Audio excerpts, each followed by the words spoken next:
భారతదేశంలో ఆరోగ్య రంగంలో ఏఐని బలపరిచే 2 డిజిటల్ ఇనిషియేటివ్స్ ని ఇండియా లాంచ్ చేసింది.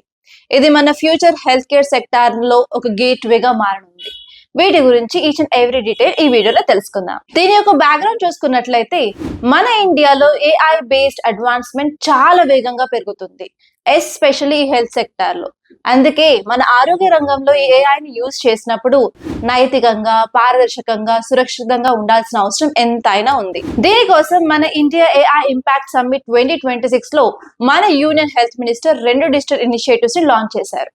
ఫస్ట్ వచ్చేసి సాహి SAHI, సెకండ్ వచ్చేసి బోత్ BOTH.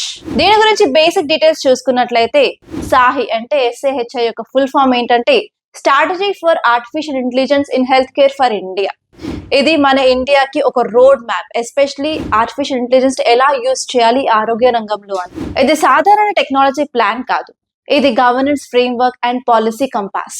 ఈ స్ట్రాటజీలో భాగంగా ఏఐ సొల్యూషన్స్ ని సురక్షితంగా, నైతికంగా, ఎలాంటి పారదర్శనం లేకుండా ఎలా యూజ్ చేయాలో ఒక మార్గదర్శనాన్ని ఇస్తుంది.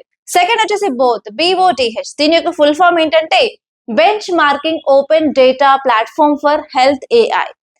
ఇది IIT Kanpur and national health authority కలిసి రూపొందించబడినది. ఈ ప్లాట్ఫామ్ లో ఏఐ మోడల్స్ ని వరల్డ్ వైడ్ రియల్ డేటా తీసుకొని టెస్ట్ చేసి తర్వాత వాలిడేట్ చేసే సౌకర్యాన్ని ప్రొవైడ్ చేస్తుంది. డేటా షేర్ చేయకుండానే మనం బెంచ్ మార్కింగ్ చేయవచ్చు. ఇది ఏఐ సొల్యూషన్ ని లార్జ్ స్కేల్ లో డిప్లాయ్ చేసే కంటే ముందు టెస్ట్ చేసే మెకానిజం. ఈ ఇనిషియేటివ్స్ ద్వారా హెల్త్ సెక్టార్ లో ఏఐ ని సురక్షితంగా అలాగే ఎథికల్ గా యూజ్ చేసేలాగా ఉపయోగపడతాయి. అలాగే డాక్టర్స్, హాస్పిటల్స్, అలాగే పబ్లిక్ హెల్త్ సెక్టార్ లో కూడా మనం ఏఐ ని వేగంగా డిప్లాయ్ చేయొచ్చు అండ్ అమలు చేయవచ్చు. డెవలపర్స్ డేటాని బోత్ లో టెస్ట్ చేసి మంచి సొల్యూషన్ ని తీసుకురావచ్చు. ఈ వీడియోపై మీ అభిప్రాయాన్ని కామెంట్ లో చెప్పండి. అండ్ మీకు ఈ వీడియో నచ్చినట్లయితే లైక్ చేయండి, అలాగే షేర్ చేయండి. మరిన్ని కరెంట్ అఫైర్స్ అప్డేట్స్ కోసం మన ఛానల్ సబ్స్క్రైబ్ చేసుకోండి.